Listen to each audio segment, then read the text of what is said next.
58세의 나이, 희끗희끗한 머리와 평생 헌신으로 거칠어진 손을 가진 어머니가 갑자기 임신 소식을 전했습니다. 아들은 그 충격적인 고백 앞에서 얼어붙었습니다. 도저히 믿을 수 없었지만 그보다는 설명할 수 없는 불길한 예감이 아들의 심장을 옥죄었습니다.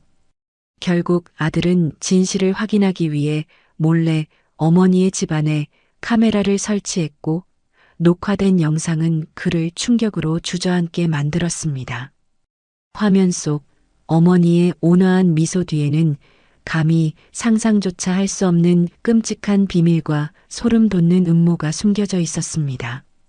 만약 단 하루라도 늦었더라면 그들은 전 재산은 물론 어머니와의 소중했던 모든 기억까지 영원히 잃었을 것입니다. 이야기가 궁금하시다면 구독과 좋아요 눌러주세요. 댓글로 지금 어디서 시청하고 계신지 소통해 주신다면 앞으로 더 좋은 영상 제작에 큰 힘이 됩니다.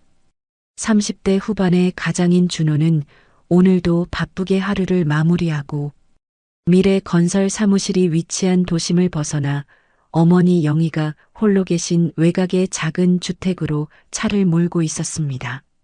하루 종일 짓눌려 있던 업무 스트레스와 피로가 어깨를 짓누르고 있었지만 곧 아이와 아내 지연의 웃는 얼굴을 볼 수 있다는 생각에 마음은 한결 가벼워졌습니다. 그때 어머니 영희에게서 전화가 걸려왔습니다. 준호는 운전 중이었지만 전화를 받았습니다. 수화기 너머로 들려오는 어머니의 목소리는 평소와 달리 무언가 잔뜩 긴장되어 있었으며 마치 폭풍 전야처럼 불안정했습니다. 준호야, 너한테 아주 중요한 할 얘기가 있다. 지금 당장 와봐야 할 것 같아. 어머니는 이례적으로 급하고 다급한 목소리였습니다. 왠지 감이 좋지 않았습니다. 준호는 곧바로 머릿속으로 온갖 부정적인 시나리오를 떠올렸습니다. 홀로 계신 어머니에게 갑작스러운 건강 문제는 아니실지, 혹시라도 집안에 무슨 큰일이라도 터진 건 아닌지 걱정이 꼬리에 꼬리를 물었습니다. 그는 급히 차를 돌려 속도를 높였고 불안감은 심장을 조여왔습니다. 작은 주택에 도착했을 때 어머니 생각과는 다르게 차분히 준호를 맞이했습니다. 어머니의 얼굴은 평소와 다름없는 온화한 미소를 띠고 있었지만 눈빛은 깊은 호수에 돌을 던졌을 때 생기는 파문처럼 불안하게 흔들리고 있었습니다. 평생 자식들을 위해 헌신하시느라 주름진 어머니의 손이 찻잔을 만지작거리는 것을 보며 준호는 더욱 불안해졌습니다. 준호는 애써 침착한 목소리를 유지하며 어머니의 안부를 물었습니다. 어머니, 대체 무슨 일 있으세요? 그렇게 급하게 부르시니 얼마나 걱정했는지 아세요?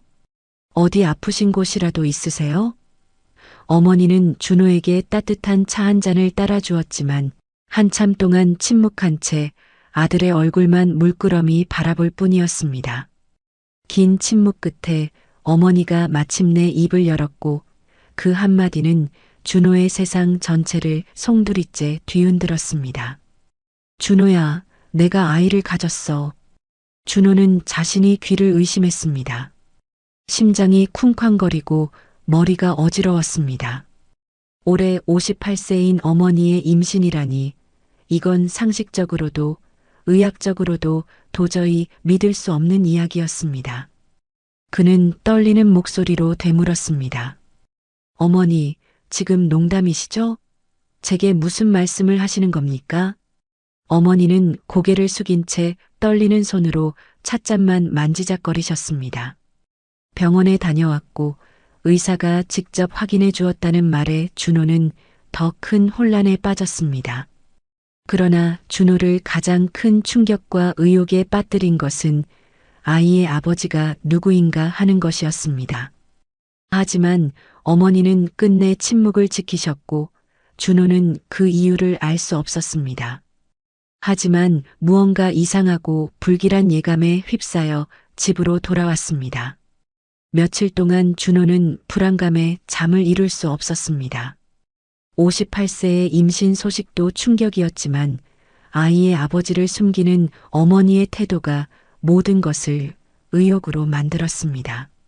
준호의 머릿속에는 대체 누구일까?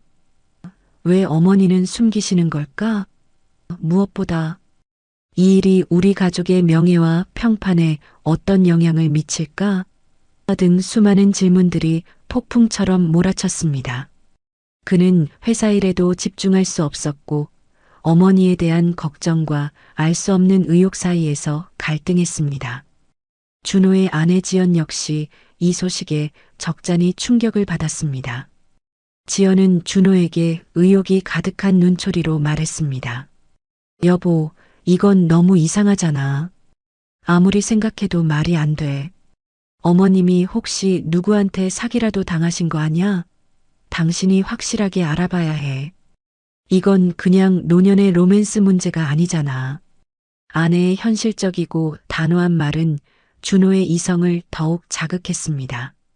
준호는 어머니를 의심하고 싶지 않았지만 이성적으로는 이 상황이 우리 가족에게 닥칠지도 모르는 치명적인 위험일 수 있다는 생각에 진실을 반드시 알아야 한다고 느꼈습니다. 며칠 밤을 고민하고 뒤척인 끝에 준호는 결심했습니다. 어머니를 의심하는 것이 괴롭고 죄책감이 들었지만 이것이 어머니와 가족을 지키기 위한 유일한 방법이라고 스스로를 설득했습니다.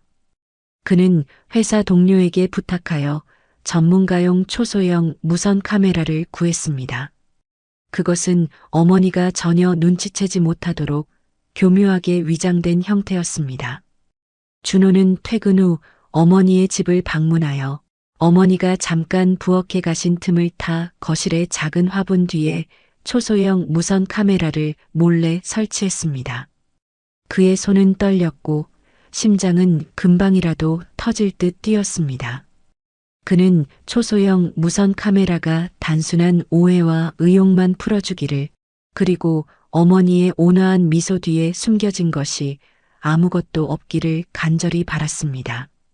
하지만 무언가 심상치 않은 일이 벌어지고 있다는 불길한 예감은 준호의 마음을 계속해서 짓눌렀습니다.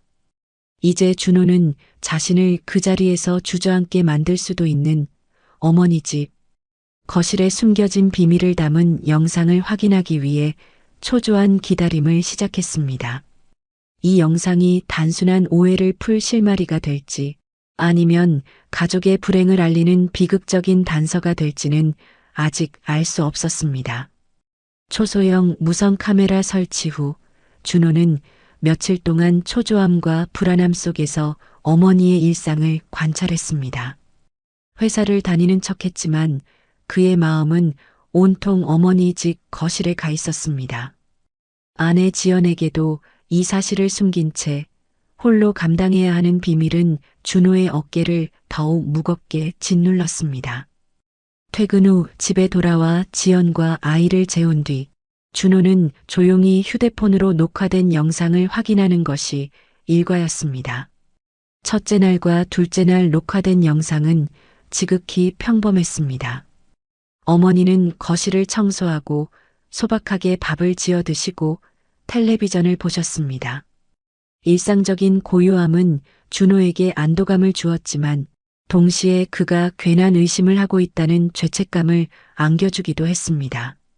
준호는 이제라도 카메라를 철수하고 어머니께 사죄해야 하는 것은 아닌지 깊은 갈등에 빠졌습니다. 그러나 사흘째 되던 날 밤 10시쯤 준호의 불안한 예감은 현실로 드러났습니다. 영상 속에 낯선 중년 남성 한 명이 어머니의 집 대문으로 들어서는 모습이 포착된 것입니다. 그는 야구 모자를 푹 눌러 쓰고 있었고 누가 볼까 재촉하는 듯 걸음걸이가 무척이나 빨랐습니다. 준호는 온몸의 피가 차갑게 식는 것을 느꼈습니다. 그리고 그를 더욱 충격에 빠뜨리고 등골을 오싹하게 만든 것은 어머니가 전혀 놀라지 않으시고 마치 그를 기다렸다는 듯이 자연스럽게 문을 열어주었다는 사실입니다. 두 사람은 아주 작게 속삭여서 무슨 말을 나누는지는 영상에 담기지 않았습니다. 준호는 입술을 깨물었고 숨 쉬는 것조차 잊은 채 화면에 시선을 고정했습니다. 잠시 후 그 남자는 어머니에게 무언가 담긴 하얀 봉투를 건넸고 두 사람은 나란히 거실 탁자에 앉았습니다. 준호는 그 남자가 자연스럽게 어머니의 어깨에 손을 얹는 것을 보았습니다. 준호의 심장은 미친 듯이 뛰었고 영상을 재생하던 휴대폰을 쥔 손에 힘이 들어가 손마디가 하얗게 질렸습니다. 대체 누구지? 왜 어머니는 저렇게까지 친밀하게 구는 걸까? 이 남자가 정말 58세의 어머니의 임신과 관련이 있는 걸까? 분노와 혼란, 그리고 배신감이 뒤섞여 준호의 마음을 난도질했습니다. 그는 어머니께 당장 전화를 걸어 모든 것을 추궁하고 싶었지만 더욱 확실한 증거가 필요했습니다. 섣부른 추궁은 어머니를 자극하고 진실을 영원히 숨기게 할 수도 있다고 생각했기 때문입니다. 하지만 바로 다음 날 밤 준호가 보게 될 장면이 그를 단순한 충격을 넘어 발밑이 무너져 내리는 듯한 기나긴 절망감에 빠뜨릴 줄은 그는 꿈에도 알지 못했습니다. 준호는 그날 밤 한숨도 자지 못했습니다. 눈을 감을 때마다 그 낯선 남자가 어머니 곁에 바싹 붙어 앉아 친밀하게 봉투를 주고받던 모습이 선명하게 떠올랐습니다. 아버지가 돌아가신 후 어머니가 누구와 저렇게 가까이 지내는 모습은 처음 보았기 때문에 준호의 마음속은 호기심과 분노, 그리고 두려움으로 뒤엉켜 엉망진창이었습니다. 만약 이 일이 외부에 알려지면 이웃과 친척들이 홀로 계신 어머니와 자신의 가족을 어떤 눈으로 볼지, 어머니의 남은 명예가 어떻게 될지 걱정되었습니다. 이 모든 것은 준호의 어린 시절, 홀로 자식들을 키우시느라 고생하셨던 어머니에 대한 안타까움이 깊은 사랑으로 자리 잡고 있었기 때문입니다. 하지만 지금은 그 사랑이 의심이라는 독약에 물들어 버렸습니다. 다음 날 아침 준호는 출근 준비를 마친 뒤 회사로 향하는 척하며 평소처럼 행동했습니다. 그는 아내 지연에게도 걱정을 끼치지 않기 위해 애써 밝은 표정을 지었습니다. 여보, 오늘 일찍 출근해야 할 것 같아. 하지만 그의 발걸음은 회사와는 전혀 다른 곳, 어머니 집으로 향하고 있었습니다. 그는 상황을 살피기 위해 예정보다 일찍 어머니 댁에 가보기로 마음먹었습니다. 도착했을 때 대문은 닫혀 있었고 준호는 잠시 서성이다가 문을 두드렸습니다. 어머니는 문을 열어주시며 살짝 놀란 표정을 지었지만 이내 화사하게 웃으셨습니다. 어쩐 일로 이렇게 일찍 왔니, 준호야? 회사 안 가고? 준호는 집안을 둘러보았지만 모든 것이 깔끔했고 별다른 이상한 점은 보이지 않았습니다. 그는 밤사이 무슨 일이 있었는지 넌지시 물어보려 했지만 주름진 어머니의 온화한 눈을 보자 목이 메어 차마 말을 꺼낼 수가 없었습니다. 그는 그저 다른 이야기를 하며 어머니의 건강과 식사에 대해 여쭤볼 뿐이었습니다. 어머니는 여전히 비밀스러운 미소를 짓고 계셨고 준호는 아무 단서도 찾지 못한 채 씁쓸한 마음으로 돌아와야 했습니다. 그날 저녁 준호는 다시 초소형 카메라 영상을 확인했습니다. 여전히 비슷한 시간 그 남자가 또다시 나타났습니다. 하지만 이번에는 집안에 불이 밝아 그의 얼굴을 똑똑히 볼 수 있었습니다. 햇볕에 그을린 얼굴, 깊은 눈매, 넓은 이마를 가진 50대 초반의 남자였습니다. 그는 집으로 들어와 야구 모자를 벗어 탁자에 놓고는 주머니에서 약 상자를 꺼냈습니다. 어머니는 고마움이 가득한 눈빛으로 그것을 받으셨습니다. 그들은 전보다 더 오래 이야기를 나누었고 어머니는 그에게 직접 차를 따라주기까지 했습니다. 준호는 두 사람 사이에서 친구 이상의 친밀함을 느꼈습니다. 그 남자가 일어설 때 어머니는 대문까지 나가 그를 배웅했습니다. 두 사람은 몇 마디 더 나누더니 그 남자가 갑자기 어머니의 손을 잡았습니다. 어머니는 손을 빼지 않으셨습니다. 그 장면을 보는 순간 준호의 심장은 쿵 내려앉았습니다. 그는 이 상황이 어머니가 말벗을 찾으셨다는 사실 때문이 아니라 58세에 임신 중이라는 상황과 결부되어 너무나도 이상하고 불길하게 느껴졌기 때문입니다. 며칠 전 어머니가 하셨던 모든 말씀이 이제 풀리지 않는 수수께끼처럼 준호의 머릿속을 맴돌았습니다. 그는 더 이상 이 상황을 방치할 수 없었습니다. 그 남자가 우리 가족에게 치명적인 위협이 될 수도 있다는 예감이 그를 잠 못 이루게 했습니다. 그 남자가 어머니의 손을 잡았던 영상은 준호에게 단순한 의심을 넘어 무언가 파괴적인 진실이 숨겨져 있다는 강한 확신을 심어주었습니다. 며칠 동안 어머니의 비밀을 혼자 감당하던 준호는 더 이상 시간을 지체할 수 없다고 판단했습니다. 그는 당장이라도 어머니를 찾아가 모든 것을 밝혀내고 싶었지만 증거 없이는 어머니의 마음만 상하게 할 뿐이라는 것을 알았습니다. 다음 날 아침 준호는 회사 일을 핑계대고 보안업체에서 일하는 오랜 친구 현태를 찾아갔습니다. 그는 현태에게 모든 상황을 설명하고 영상에서 그 남자의 얼굴과 탁자 위에 놓였던 서류에 적힌 글씨를 자세히 볼 수 있도록 선명한 이미지 추출을 부탁했습니다.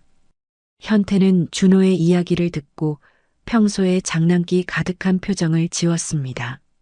준호야, 내가 최대한 도와주겠지만 너 마음 단단히 먹어야 한다. 어떤 진실은 알고 나면 다시는 예전으로 돌아갈 수 없는 법이야.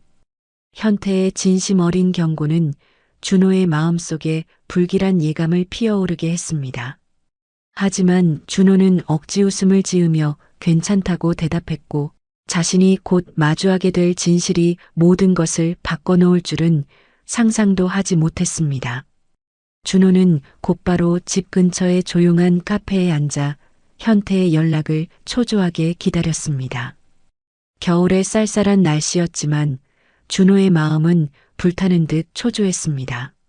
마침내 현태가 노트북을 들고 나타났고 그의 표정은 준호가 예상했던 것보다 훨씬 더 심각했습니다. 앉아. 최대한 확대해서 추출해봤어. 하지만 너 침착해야 한다. 현태는 노트북을 준호 쪽으로 돌리며 어머니가 서류에 서명하는 장면을 재생했습니다.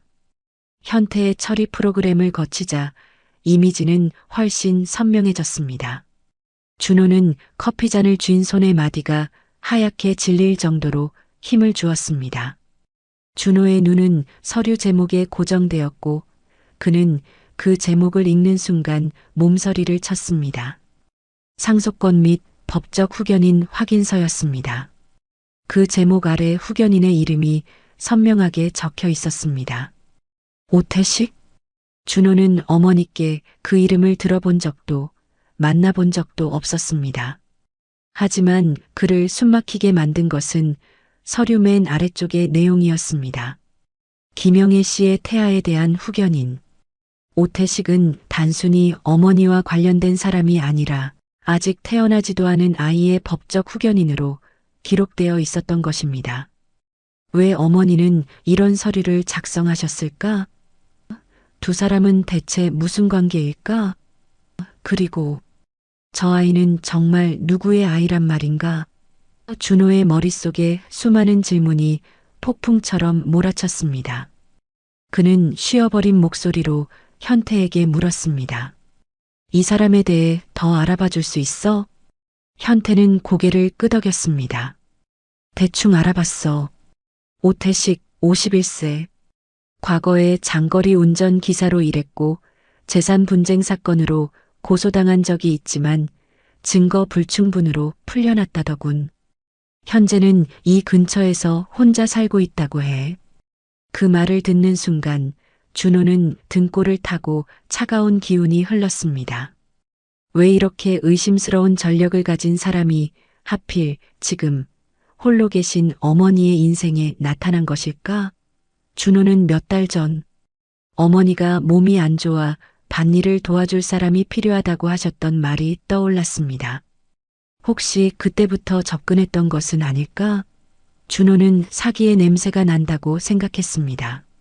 저녁에 집에 돌아왔지만 준호의 마음은 더욱 편치 않았습니다. 늦게 들어온 남편을 본 아내 지연이 걱정스러운 눈빛으로 물었습니다. 무슨 일 있어요, 여보? 얼굴이 왜 그래? 준호는 차마 아내에게 어머니가 재산 사기에 휘말린 것 같다는 사실을 말할 수 없었습니다. 아내가 충격을 받거나 혹시라도 다른 사람에게 말실수라도 할까봐 두려웠기 때문입니다.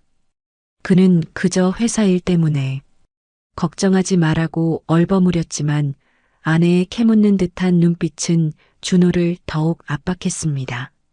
준호는 이 사실을 계속 숨길 수 없다는 것을 알았지만 그 전에 어머니께 직접 설명을 들어야 했습니다. 다음 날 아침 준호는 과일과 영양제를 사들고 일찍 어머니 댁으로 향했습니다. 어머니는 평소처럼 밝은 얼굴로 아들을 맞아주셨습니다. 준호는 집안을 둘러보니 여전히 깔끔했지만 탁자 위에 뜯지 않은 하얀 봉투가 놓여 있는 것을 보았습니다. 심장이 빠르게 뛰었지만 준호는 태어난 척 물었습니다. 어머니, 요즘 누가 찾아오는 사람이라도 있어요? 어머니는 잠시 멈칫하더니 대답하셨습니다. 응, 오랜 친구 몇 명이 왔었지. 이 나이에 누가 찾아와서 말이라도 해주면 고마운 일 아니겠니? 어머니의 눈은 준호의 시선을 피하고 있었습니다. 준호는 어머니의 눈을 깊이 들여다보며 단도직입적으로 물었습니다. 그럼 오태식이라는 사람은 누구예요? 어머니의 눈빛이 즉시 변했습니다. 그녀는 제 시선을 피하며 고개를 돌렸습니다. 집안의 공기는 무겁게 가라앉았고 시계 초침 소리만 들렸습니다. 한참 후에 어머니는 한숨을 쉬며 말했습니다. 알고 있었구나. 그 사람은 나를 도와준 아주 고마운 사람이야.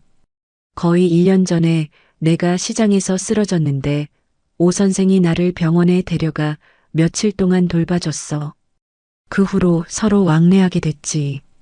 가 걱정할까봐 말 안 하려고 했어. 그리고 임신 문제에 대해 준호가 터질 듯한 심장을 억누르며 묻자 어머니는 입술을 깨물었고 눈에는 눈물이 그렁그렁했습니다. 그건 예상치 못한 일이었어. 이 나이에 가능할 거라고는 생각도 못했는데 막상 소식을 들으니 차마. 준호는 말없이 앉아 있었습니다. 마음 한편으로는 황혼기에 정신적, 육체적으로 큰 충격을 겪으신 어머니가 안쓰러웠지만 다른 한편에서는 왜 하필 오태식 같은 사람과 엮이셨을까 하는 분노가 치밀어 올랐습니다. 준호는 어머니께 그 사람이 진심인지 확신하냐고 단도직입적으로 물었습니다. 어머니는 한참 동안 침묵하다가 말씀하셨습니다. 나는 인과응보를 믿는다. 나에게 잘해주는 사람은 소중히 여겨야지. 어머니의 대답은 준호를 안심시키기는커녕 어머니가 외로움을 빌미로 이용당하고 있을지도 모른다는 두려움을 더욱 키웠습니다. 특히 상속권 확인서의 존재를 알고 있는 상황에서는 더욱 그랬습니다. 그는 여기서 물러설 수 없었습니다. 어머니와의 대화 후 준호는 상속 서류에 대한 의혹을 풀지 못한 채 집으로 돌아왔습니다. 어머니의 순진한 믿음과 외로움은 사기꾼들에게 완벽한 표적이 될 수 있다는 사실이 준호의 불안감을 더욱 키웠습니다. 그는 오태식과의 관계가 단순한 황혼기의 로맨스가 아니라 뒤에서 진행되는 무언가 어두운 재산 갈취 음모일 것이라 확신했습니다. 준호는 그날 밤 어머니의 집 거실을 비추는 카메라 영상을 더욱 집요하게 모니터링했습니다. 그는 이 일에 단순히 오태식 한 명만 연루되어 있지 않을 것이라는 강한 예감을 가지고 있었습니다. 준호의 불길한 예감은 현실이 되었습니다. 며칠 후 오태식 외에 낯선 여자 한 명이 영상에 더 나타났습니다. 그녀는 40대 후반쯤 되어 보였고 머리는 붉게 염색하고 화려한 옷차림을 하고 있었습니다. 두 사람은 어머니와 함께 탁자에 앉아 오랫동안 이야기를 나누었습니다. 낯선 여자는 이따금씩 주변을 살피듯 두리번거렸는데 이는 마치 누가 엿보는 것을 경계하는 듯한 행동이었습니다. 준호는 이 장면을 보며 심장이 쿵하고 내려앉는 것을 느꼈습니다. 낯선 여자는 가방에서 또 다른 서류 뭉치를 꺼내 어머니 앞에 놓았습니다. 준호는 화면을 확대했고 서류에 찍힌 은행 로고를 발견했습니다. 심장이 멎는 것 같았습니다. 설마 어머니를 속여서 대출이나 담보계약서에 서명하게 하려는 걸까? 준호는 더 이상 단 1초도 지체할 수 없다는 것을 깨달았습니다.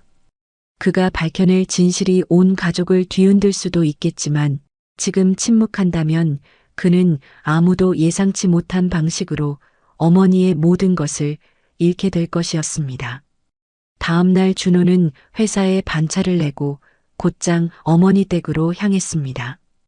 그는 어떻게 접근해야 어머니가 방어적인 태도를 취하거나 무언가를 숨기려 하지 않으실지 계속해서 고민했습니다. 어머니에게 직접적인 상처를 주지 않으면서도 이 상황을 깨끗하게 정리할 방법을 찾아야 했습니다. 그가 어머니 댁에 도착했을 때 대문은 살짝 열려 있었고 집안에서는 이야기 소리가 들려왔습니다. 준호는 조심스럽게 다가가 마루 옆에 몸을 숨겼습니다. 어머니 영희의 목소리와 오태식의 목소리, 그리고 어제 영상에서 봤던 여자의 목소리가 섞여 들려왔습니다. 걱정 마세요. 여기에 서명만 하시면 바로 돈이 나오는데. 뭐가 걱정이에요? 여자의 목소리는 꿀처럼 달콤했지만 은근히 재촉하는 기색이 역력했습니다. 이 집은 여전히 사모님 명의로 되어 있고 우리는 보증 서류만 있으면 돼요. 어머니는 잠시 침묵하더니 작게 말했습니다. 하지만 아들이 알게 될까봐 두려워요. 이때 오태식이 끼어들었습니다. 그의 목소리는 안심시키려는 듯했지만 교활함이 묻어 있었습니다. 아드님이 알면 반대할 거예요. 하지만 이건 우리가 임신 기간 동안 쓸 생활비를 마련하고 아이의 미래를 준비할 좋은 기회라고요. 절 믿으세요. 누님. 준호는 밖에서 듣고 있는데도 식은땀이 흘렀습니다. 생활비, 아이의 미래. 그들은 어머니 뱃속의 생명을 이용해 어머니가 집을 담보로 잡히는 서류에 서명하도록 설득하고 있었습니다. 더 이상 참을 수 없었던 준호는 닫혀있던 문을 힘껏 밀고 안으로 들어갔습니다. 안에 있던 세 사람은 깜짝 놀라 돌아봤습니다. 어머니는 당황하며 말했습니다. 준호야, 내가 이 시간에 어쩐 일이니? 준호는 곧장 탁자로 다가가 서류 뭉치의 시선을 고정한 채 낮은 목소리로 말했습니다. 어머니께서 지금 어디에 서명하시는지 알고 싶어서요. 여자는 황급히 서류를 가방에 넣었고 오태식은 준호의 앞을 가로막으며 태연한 척했습니다. 어른들끼리 하는 얘기에 젊은 사람이 끼어드는 거 아니야. 준호는 낮은 목소리로 쏘아붙였습니다. 당신은 우리 가족이 아니니 나한테 끼어들지 말라고 할 자격 없어. 이분은 내 어머니시라고. 방 안의 공기는 활시위처럼 팽팽해졌습니다. 어머니는 일어나 준호의 팔을 잡아 끌며 말했습니다. 준호야, 그만 돌아가거라. 이 일은 내가 알아서 할게. 준호는 어머니를 바라보았고 눈시울이 뜨거워졌습니다. 그는 어머니의 팔을 잡고 절절하게 호소했습니다. 어머니, 제가 어떻게 어머니 혼자 이런 일을 겪게 내버려둬요. 이 사람들은 어머니께 집을 담보로 돈을 빌리라고 꼬드기고 있잖아요. 모르셨어요?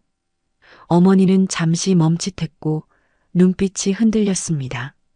준호는 이들이 단순히 돈을 빌리려는 것이 아니라 어머니의 집을 노리고 있음을 직감했습니다. 이 위협은 단순한 금전 문제가 아니라 어머니가 남은 여생을 살아가야 할 보금자리를 빼앗으려는 잔인한 음모였습니다. 준호는 이 순간 어머니의 신뢰를 회복하고 이들이 꾸미는 덫에서 벗어나게 해야만 했습니다. 준호가 담보대출의 진실을 폭로하자 어머니 영희의 눈빛은 갈등으로 흔들리기 시작했습니다. 하지만 여자는 즉시 끼어들어 능숙하게 상황을 무마하려 했습니다. 오해하신 모양인데 이건 소액대출이라 집 소유권에는 아무런 영향이 없어요. 사모님 임신 기간 동안 필요한 자금을 마련하는 보증계약일 뿐입니다. 준호는 그녀의 뻔뻔함에 분노가 치밀었지만 평정심을 유지하려 노력했습니다. 그는 여자를 향해 얼음장처럼 차가운 목소리로 말했습니다. 서류에 찍힌 은행 로고도 받고 소액 대출이라는 말이 큰 위험을 감추기 위한 듣기 좋은 소리라는 것도 잘 압니다. 당신들 수법은 이미 알고 있어요. 오태식은 더 이상 인내심이 바닥이 난 듯 그의 얼굴은 굳어졌고 경계심 가득한 눈빛으로 준호를 노려보며 낮게 물었습니다. 우리를 뒷조사라도 한 건가? 준호는 대답하지 않고 오태식의 눈을 똑바로 쳐다봤습니다. 오태식의 눈빛은 더 이상 어머니를 돕고 싶어하는 친절한 이웃의 것이 아니라 계획이 들통날 위기에 처한 범죄자의 눈빛이었습니다. 마침내 오태식은 비웃으며 입을 열었습니다. 그의 말은 준호의 심장을 찢는 칼날이 되었습니다. 네가 막을 수 있을 것 같아? 네 어머니는 이제 널 믿는 게 아니라 날 믿거든. 그 말은 준호의 가슴을 후벼 팠습니다. 어머니는 당황한 표정으로 오태식을 쳐다보다가 갈등과 죄책감에 찬 눈으로 준호를 바라봤습니다. 그래도 준호는 그 사기꾼들이 제 풀에 지쳐 나갈 때까지 거실을 점령하고 있었습니다. 그들이 가고 난 후 그는 심호흡을 하고 억누르며 어머니께 단호하게 당부했습니다. 어머니, 제가 이 모든 것을 꼼꼼히 확인할 때까지는 제발 아무데도 서명하지 마세요. 약속해 주세요. 어머니의 희미한 끄덕임을 확인한 준호는 몸을 돌려 문 밖으로 나섰습니다. 하지만 그는 바로 집으로 가진 않았습니다. 그는 골목 어귀에 차를 세우고 휴대폰을 꺼내 친구 현태에게 전화를 걸었습니다. 준호의 목소리는 낮게 가라앉아 있었습니다. 현태야, 어머니 명의로 된 대출이나 재산 관련 정보를 전부 찾아봐줘. 그리고 내가 보낸 영상의 그 붉은 머리 여자의 신원도 자세히 조사해줘. 현태는 준호의 다급함 속에서 상황의 심각성을 감지하고 짧게 대답했습니다. 알았어. 맡겨둬. 그날 오후 현태는 준호에게 서류 뭉치와 정보를 보내왔습니다. 준호는 그것을 펼쳤고 심장이 거세게 뛰었습니다. 그 여자의 이름은 강미숙. 그녀는 불법 대출 중개 혐의로 고소당한 전력이 있었고 외곽 지역의 노인들을 대상으로 한 사기 조직과 깊이 연관되어 있었습니다. 그들의 수법은 혼자 사는 노인에게 접근해 저금리 대출을 약속한 뒤 복잡하고 위장된 서류를 이용해 피해자가 재산을 담보로 잡히도록 만드는 것이었습니다. 준호는 서류 뭉치를 꽉 쥐었고 손이 떨리는 것을 느꼈습니다. 어머니는 완벽한 덫에 걸려들었구나. 그리고 가장 가슴 아픈 것은 어머니가 그 덫으로 이끌고 있는 사람을 믿고 있다는 사실이었습니다. 그날 밤 준호는 다시 어머니 댁을 찾았습니다. 오태식과 강미숙은 없었습니다. 어머니는 부엌에 홀로 앉아 계셨고 눈은 공허했습니다. 준호는 맞은편에 앉아 현태가 보내준 서류 뭉치를 탁자 위에 올려놓았습니다. 어머니, 제가 알아봤어요. 이게 제가 그 사람들에 대해 알아낸 전부예요. 어머니는 서류를 집어들어 몇 줄 훑어보더니 내려놓았습니다. 눈시울이 붉어졌습니다. 그 사람들이 나쁜 사람이라는 걸 어떻게 확신하니? 그동안 나를 얼마나 도와줬는데. 준호는 목이 메어 말을 이었습니다. 어머니의 집을 빼앗으려고 돕는 척한 거라면요? 어머니 외로우신 거 알아요. 하지만 가까이 다가오는 사람이 다 좋은 사람은 아니에요. 아버지가 돌아가신 지 오래됐지만 이런 식으로 어머니까지 잃고 싶지 않아요. 저 좀 믿어주세요. 준호의 절절한 호소에 어머니의 눈에서 눈물이 흘러내렸습니다. 그녀는 고개를 돌린 채 아무 말도 하지 않았습니다. 준호는 어머니의 마음속에서 격렬한 내적 갈등이 일고 있다는 것을 알았습니다. 아마도 친절한 그들을 잃고 싶지 않고 그냥 믿고 싶은 마음이 크신 거겠죠. 하지만 적어도 준호는 어머니의 마음에 의심의 씨앗을 심었고 그것이 어머니를 구하는 시작점이 될 것이라 믿었습니다. 그는 여기서 멈출 수 없었습니다. 그는 단순히 사기단으로부터 어머니를 떼어놓는 것을 넘어 결정적인 증거를 확보하여 이들을 법의 심판대에 세워야만 했습니다. 그렇지 않으면 그들은 언제든 다른 수법으로 어머니에게 다시 접근할 것이기 때문입니다. 그래서 준호는 다음 단계를 준비했습니다. 그날 밤 준호는 더욱 대담한 일을 하기로 마음먹었습니다. 단순히 카메라로 감시하는 대신 어머니와 그 두 사람 사이의 모든 대화를 녹음하고 녹화해 법적으로 효력이 있는 증거를 확보하기로 한 것입니다. 진실이 밝혀지면 어머니도 더 이상 그들을 믿을 수 없을 거라는 것을 알았기 때문입니다. 준호는 곧장 아는 형이 운영하는 전자제품 가게로 달려가 아주 작은 녹음기와 벽시계 모양의 위장 카메라를 샀습니다. 돌아오는 길에 준호의 심장은 계속해서 빠르게 뛰었습니다. 긴장과 걱정이 교차했습니다. 그는 자신이 타협 없는 대결 속으로 걸어 들어가고 있다는 것을 알았습니다. 만약 조금이라도 실수하면 어머니뿐만 아니라 그들 가족 역시 위험에 처할 수 있었습니다. 다음 날 아침 준호는 전등과 콘센트를 점검해 드린다는 핑계로 어머니 댁에 들렀습니다. 새로 산 시계도 자연스럽게 들고 갔습니다. 어머니는 아무 의심 없이 낡은 시계 대신 새 것을 걸어두라며 좋아하셨습니다. 준호는 모든 대화가 이루어지는 거실, 정중앙의 벽에 시계를 걸고 녹음기는 탁자 서랍 안에 교묘하게 숨겼습니다.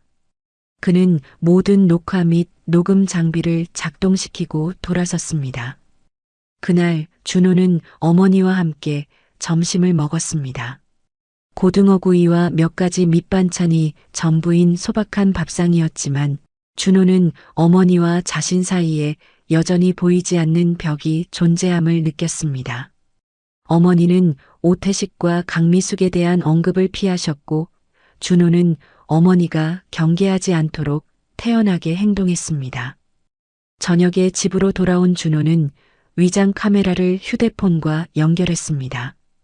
그는 연속 녹화 모드로 설정하고 움직임이 감지되면 알림을 받도록 준비했습니다. 밤 9시쯤 휴대폰 화면이 갑자기 밝아졌습니다. 준호는 즉시 실시간 영상을 켰습니다. 영상 속에는 오태식과 강미숙이 어머니 맞은편에 앉아 있었습니다. 탁자 위에는 새로운 서류 뭉치가 놓여 있었습니다. 녹음기를 통해 강미숙의 목소리가 선명하게 들려왔습니다. 사모님, 이건 대출 보증 계약서예요. 여기에 서명만 하시면 며칠 내로 은행에서 큰 돈을 받으실 수 있어요. 어머니는 망설이며 말했습니다. 하지만 두 분께 말씀드렸듯이 좀 더 기다리고 싶어요. 제 아들이. 오태식이 즉시 끼어들었습니다. 그의 목소리는 낮게 깔려 있었습니다. 누님, 아드님은 아무것도 몰라요. 자기 목만 챙기려는 거죠. 뱃속의 아이는 어떡하고요? 아이가 태어났을 때 아무것도 준비되어 있지 않아도 괜찮으시겠어요? 준호는 그 말을 듣는 순간 피가 거꾸로 솟는 것 같았습니다. 그들은 뱃속의 아이를 빌미로 어머니가 치명적인 덫에 서명하도록 압박하고 있었지만 어머니가 순순히 응해주지 않자 준호가 전혀 예상치 못했던 충격적인 진실을 터뜨렸습니다. 강미숙이 비웃으며 소리쳤습니다. 아유, 답답해서 못해 먹겠네. 뱃속의 아이가 사모님 생각처럼 예상치 못한 일은 아니에요. 처음부터 우리가 다 계획한 거니까. 준호는 그 자리에 얼어붙었고 귀가 멍멍해졌습니다. 영상 속의 어머니는 충격으로 굳어버렸습니다. 당신 무슨 말을 하는 거야? 오태식이 어머니의 어깨를 가볍게 두드리며 말했습니다. 누님, 미리 말 못해서 미안해요. 하지만 이건 우리 미래를 위한 계획이었어요. 이 아이는 나와 당신을 묶어주는 연결고리가 될 거예요. 그리고 우리가 자금을 더 쉽게 확보할 수 있도록 도와줄 거고요. 어머니는 그의 손을 뿌리치며 떨리는 목소리로 말했습니다. 당신들, 날 이용한 거야? 강미숙은 즉시 태도를 바꿔 위협적인 목소리를 냈습니다. 여기 서명하지 않으면 어떻게 될지 잘 생각해야 할 거예요. 이 일이 알려지면 동네 사람들 보기 창피하지 않겠어요? 58살 먹은 할머니가 임신했다는데 누가 곱게 보겠어요? 준호는 휴대폰을 쥔 채 분노로 온몸을 떨었습니다. 이제 모든 것이 명확해졌습니다. 임신 자체가 어머니의 외로움과 재산을 노린 오태식과 강미숙의 정교한 계획이었던 것입니다.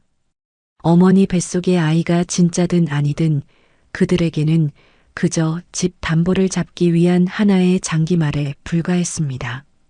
준호는 몇 분만 더 지나면 어머니가 굴복할지도 모른다는 것을 알았습니다. 그는 즉시 집을 뛰쳐나와 차가운 비를 뚫고 어머니 댁으로 차를 몰았습니다. 그 10분은 준호의 인생에서 가장 길고 고통스러운 시간이었습니다. 준호는 차가운 비를 맞으며 어머니 댁 문을 박차고 들어섰습니다. 머리카락에는 빗물이 뚝뚝 떨어졌고 그는 오태식과 강미숙의 눈을 똑바로 쳐다보며 억누를 수 없는 분노를 터뜨렸습니다.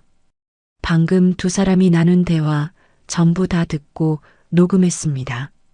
우리 어머니를 협박할 수 있을 거라고 생각했습니까?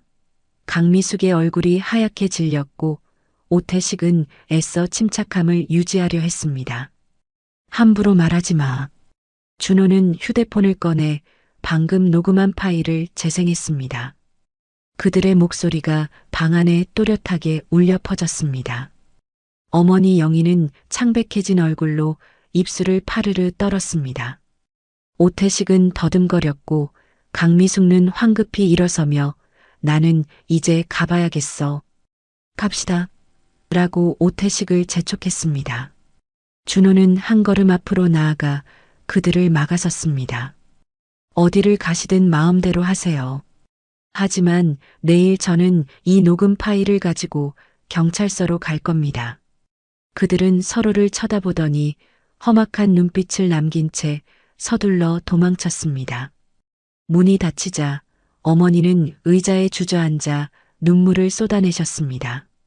준호야, 내가 다 들었구나. 준호는 어머니 곁에 무릎을 꿇고 앉아 어머니의 손을 잡았습니다. 어머니, 이번 한 번만 절 믿어주세요. 저런 사람들은 어머니나 뱃속의 아이를 사랑하는 게 아니라 자기들 이익만 생각하는 거예요. 어머니는 얼굴을 감싸쥐고 흐느껴 오셨습니다.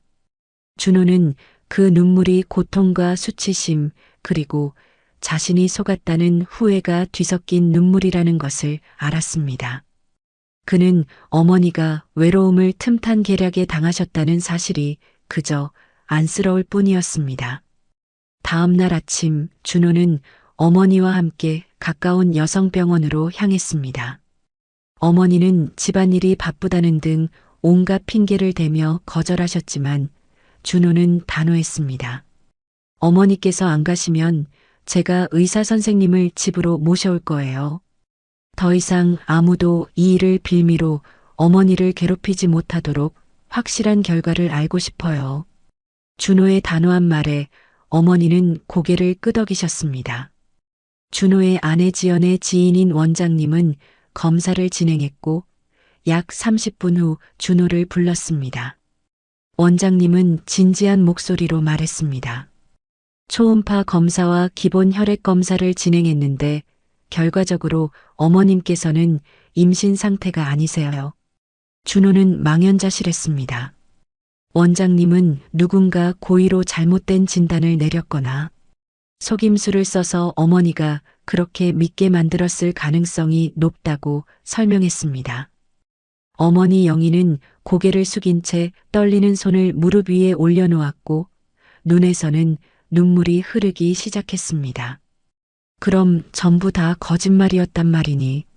준호는 현태에게 이 모든 상황을 이야기했습니다. 현태는 계획적인 사기 수법이라며 사기 계획의 증거를 추적할 것을 제안했습니다. 사흘 후 현태는 오태식과 강미숙이 초음파 기사를 만나 돈을 주고받고 조작된 초음파 사진을 건네받는 장면을 찍은 사진과 짧은 동영상을 확보했습니다. 모든 것이 분명해지기 시작했습니다. 그들은 초음파 검사 결과를 조작해 어머니가 임신했다고 믿게 만들고 그것을 빌미로 재산에 접근하려 했던 것입니다.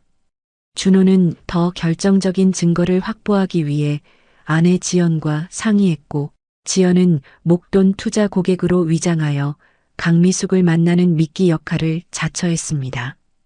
강미숙은 대화 중 조작된 초음파 사진을 이용한 대출 수법을 자랑하듯 인정했고 준호 아내 지연은 이 모든 대화를 녹취하는 데 성공했습니다. 준호는 이 모든 증거를 가지고 친구 현태와 함께 관할 경찰서에 제출했습니다. 담당 형사들은 매우 진지하게 사건을 접수했고 다른 피해자들의 진술도 확보하기 시작했다고 말했습니다. 그날 저녁 준호는 어머니 댁에 머물며 경계를 늦추지 않았습니다. 그는 오태식과 강미숙 같은 자들이 쉽게 포기하지 않을 거라는 것을 알고 있었습니다. 예상대로 며칠 후 어머니와 식사를 하고 있을 때 어머니의 휴대폰이 낯선 번호로 울렸습니다.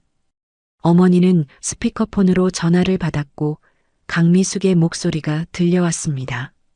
사모님 계속 그렇게 고집 부리면 우리가 당신 일을 온 동네에 다 소문낼 거야. 그때도 고개 꼿꼿이 들고 다닐 수 있는지 한번 보자고. 준호는 휴대폰을 낚아채 말했습니다. 마음대로 떠들어 보시지. 이 통화 내용도 경찰에 추가 증거로 제출할 테니. 강미숙은 즉시 전화를 끊었습니다. 며칠 후 준호가 회사에 있을 때 어머니에게서 전화가 걸려왔습니다. 어머니의 목소리는 떨리고 있었습니다. 준호야, 그 사람들이 방금 집 앞에 찾아왔어. 준호는 급히 차를 몰아 어머니 집으로 달려갔습니다. 골목 어귀에 다다랐을 때 그는 오태식, 강미숙, 그리고 험상궂은 얼굴에 덩치 큰 남자까지 3명의 남자가 대문 앞에서 서성이는 것을 보았습니다. 준호는 차에서 내려 그들을 향해 다가갔고 여기서 뭘 하는 겁니까? 라고 차갑게 물었습니다. 강미숙은 웃으며 그냥 박 여사님하고 지난번에 못다한 이야기를 좀 하러 왔을 뿐이라고 말했습니다. 준호는 나는 당신들이 계획을 짜던 녹음 파일과 영상까지 전부 경찰에 넘겼소. 조만간 소환장이 날아갈 테니 얼른 도망치던가 기다려보시지라고 단호하게 말했습니다. 뒤에 있던 덩치 큰 남자가 위협적으로 다가섰고 어머니는 떨면서 준호의 팔을 잡았습니다. 준호는 어머니를 안심시키고 그 남자의 얼굴을 똑바로 쳐다봤습니다. 나는 싸움을 걸지 않았소. 하지만 내 어머니는 끝까지 지킬 거요. 지금 경찰에 신고하기 전에 당장 여기서 꺼지시오. 강미숙은 분했지만 결국 등을 돌렸습니다. 떠나기 전 오태식은 준호를 돌아보며 의미심장한 미소를 지었습니다. 다 끝난 것 같지? 준호는 그들의 위협적인 눈빛 속에서 이 싸움이 아직 끝나지 않았음을 깨달았습니다. 심야 대치 후 오태식이 던진 마지막 말은 준호의 마음속에 강한 의욕을 심어주었습니다. 이 싸움이 단순히 오태식과 강미숙 두 사람으로 끝나지 않을 것이라는 불길한 예감이었습니다. 준호는 다음 날 아침 친구 현태와 이야기하며 배우 인물에 대해 더 깊이 파헤쳐 보기로 결심했습니다. 단순히 이들이 체포되는 것으로 멈출 수 없었습니다. 그들에게 이익을 주거나 도움을 준 다른 사람이 있는지 알아내야만 어머니와 다른 피해자들이 진정으로 안전할 수 있기 때문입니다. 며칠 후 현태에게서 전화가 걸려왔습니다. 그의 목소리는 낮고 신중했습니다. 어젯밤에 정보통을 통해 들었는데 오태식이 구금된 상태에서 계속 정상무라는 사람을 만나게 해달라고 조르고 있대. 듣자 하니 이 사람이 진짜 배우고 서류 작업을 처리하고 매번 가장 큰 몫을 챙겨갔다더군. 현태는 정상무가 작은 법률 사무소에서 일하면서 부동산 중개도 겸하고 있다는 단서를 전해주었습니다. 준호는 곧바로 오태식 일당이 어떻게 그토록 쉽게 어머니 집 등기부 등본 사본을 구하고 위조 계약서를 만들었는지 설명이 된다고 생각했습니다. 준호가 몰랐던 것은 바로 이 어둠 속에 숨어있던 배후 정상무였던 것입니다. 준호는 현태와 함께 고객인 척 법률사무소를 찾아갔습니다. 사무실은 낡은 상가 건물에 있었고 정상무는 다부진 체격의 번지르르한 모습으로 앉아 있었습니다. 준호는 조용히 그의 행동을 관찰했고 현태는 명예 이전을 급하게 해야 하는 땅이 있다며 꾸며낸 이야기를 했습니다. 정상무는 절차를 빨리 처리하고 까다로운 서류 문제를 해결해 줄 수 있느냐는 질문에 눈이 교활하게 빛났습니다. 그런 일이라면 정말 필요하시다면 제가 처리해 드릴 수 있습니다. 다만 저를 절대적으로 믿으셔야 하고 수수료가 싸지는 않을 겁니다. 준호는 그의 눈을 똑바로 쳐다보며 떠보았습니다. 듣자 하니 어르신들이 비밀리에 집 문서 처리하는 것도 잘 도와주신다고 오태식이 그러던데요. 정상무는 오태식의 이름을 듣자 눈빛이 순간 변했지만 이내 태연한 표정으로 돌아왔습니다. 경계하는 태도는 분명했지만 그는 자신을 드러내지 않았습니다. 며칠 후 준호가 어머니와 저녁 식사를 준비하고 있을 때 문틈으로 봉투 하나가 밀려 들어왔습니다. 안에는 컴퓨터로 쓰인 글자가 적힌 종이 한 장이 전부였습니다. 내 엄마한테 무슨 일이 생기기 싫으면 당장 그만둬. 정상무가 준호가 자신을 노리고 있다는 것을 알고 가장 비열한 방법으로 경고하기 시작한 것입니다. 어머니는 그 글을 읽고 얼굴이 하얗게 질렸지만 눈빛은 단호했습니다. 준호야, 나는 평생 두려움에 떨며 살고 싶지 않다. 내가 하는 일 엄마는 믿는다. 준호는 이 협박 편지를 이용해 경찰과 협력하여 현장 검거 작전을 짜기로 결정했습니다. 어머니 또한 미끼 역할을 감수하겠다고 고개를 끄덕였습니다. 나는 괜찮다. 한번 도망쳤으니 이제는 도망치지 않을 거야. 이틀 후 계획이 세워졌습니다. 경찰은 어머니 집 주변에 잠복 인력을 배치했습니다. 그날 오후 대문을 두드리는 소리가 울렸습니다. 준호가 나가서 문을 열자 예상대로 정상무가 서 있었습니다. 그는 여전히 번지르르한 모습으로 안으로 들어와 어머니와 준호를 협박하기 시작했습니다. 젊은 사람이 너무 성급하면 좋을 거 없어. 자네 어머니 일 나도 덮을 테니 자네도 이제 나를 뒤쫓는 걸 그만둬. 조용한 집에 창피한 일이 엮이는 걸 좋아하는 사람은 아무도 없으니까. 어머니는 맞은편에 앉아 단호하게 말했습니다. 나는 이제 더 이상 창피할 것도 없소. 사기꾼이나 빚을 두려워하는 법이지. 정상무가 비웃음을 터뜨리려는 순간 뒷문이 갑자기 열리고 두 명의 형사가 들어오며 날카롭게 외쳤습니다. 경찰이다. 조사에 협조해 주시죠. 정상무의 얼굴이 즉시 굳어졌고 탈출구를 찾으려 두리번거렸지만 모든 길은 막혀 있었습니다. 그는 발버둥치며 외쳤지만 준호는 침착하게 녹음기를 꺼내 그가 방금 협박했던 대화를 재생했습니다. 그의 목소리가 조용한 집안에 선명하게 울려 퍼졌고 모든 변명을 잠재웠습니다. 수갑이 채워진 채 끌려가는 정상무의 눈빛에는 증오가 서려 있었지만 처음의 자신감은 사라져 있었습니다. 경찰차가 떠나자 어머니는 무거운 짐을 내려놓은 듯 깊은 한숨을 내쉬었습니다. 이제 어머니의 눈에는 더 이상 두려움의 그림자가 없었습니다. 그저 안도감만이 남아있을 뿐이었습니다. 몇 주 후 오태식, 강미숙, 그리고 정상무 모두 기소되었습니다. 다른 많은 피해자들도 신고에 동참했습니다. 어머니의 집은 온전히 지켜졌고 모든 서류는 안전을 위해 봉인되었습니다. 어느 날 오후 준호가 낡은 대문을 수리하고 있을 때 어머니가 차 두 잔을 들고 나와 준호 옆에 앉으셨습니다. 어머니는 조용히 말씀하셨습니다. 준호야, 엄마가 이번에 큰 교훈을 얻었다. 가까이 다가오는 사람이 다 좋은 사람은 아니더구나.